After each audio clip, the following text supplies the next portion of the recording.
আসসালামু আলাইকুম, কেমন আছেন সবাই? আলহামদুলিল্লাহ আমি ভালো আছি। আজকে আপনাদের মাঝে আবার নতুন একটা রেসিপি নিয়ে আসছি।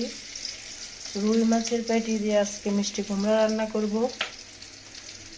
দেখতে থাকুন, ভালো লাগবে। সবাইকে রান্নাটা দেখাচ্ছি, আমি রান্না করতেছি, সবাই দেখতে থাকুন, ভালো লাগবে। এদিকে পেঁয়াজ দিছি, রসুন পেঁয়াজ একসাথে দিয়ে দিলাম, বাদামি কালার করে ভেজে নিচ্ছি।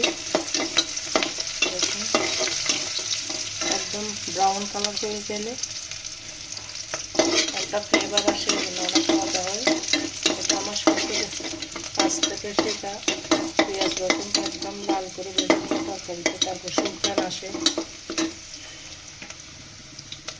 দেখুন বন্ধুরা, এখানে আমি মরিচ হলুদ লবণ আমি একটু চিনি দিয়েছি, মশলা দিয়েছি, মিষ্টি মশলা দিতে হয়, আর একটু চিনি দিলে মিষ্টি মিষ্টি লাগে। তেলের মধ্যে সব দিয়েছি, আর অল্প একটু পানি দিয়ে দিচ্ছি।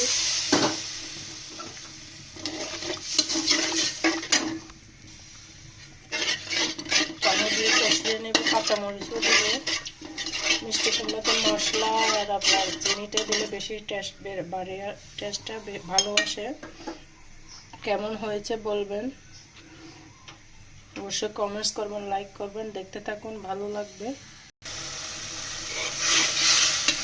একদম মশলাটা কষানো হয়ে গেছে, তেল উঠে গেছে, আমি মিষ্টি কুমড়াটা দিয়ে দিচ্ছি,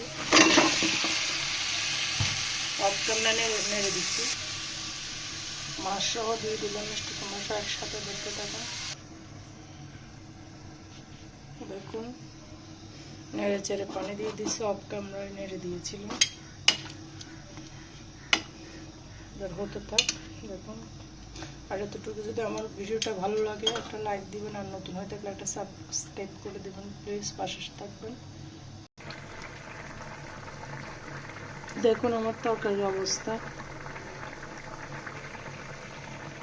হচ্ছে অবস্থা, কোনো সিদ্ধ হয় নাই।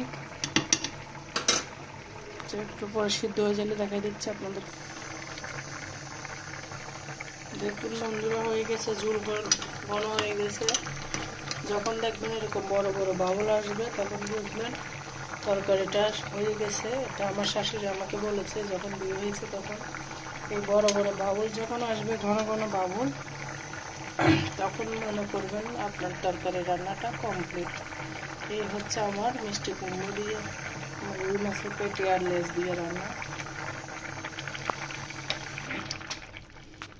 এই হচ্ছে সুস্বাদু মজাদার রান্না রেসিপি। কেমন হয়েছে অবশ্যই বলে যাবেন। আসসালামু আলাইকুম, সুস্থ থাকবেন, ভালো থাকবেন, সবার শুভকামনা কামনা করি।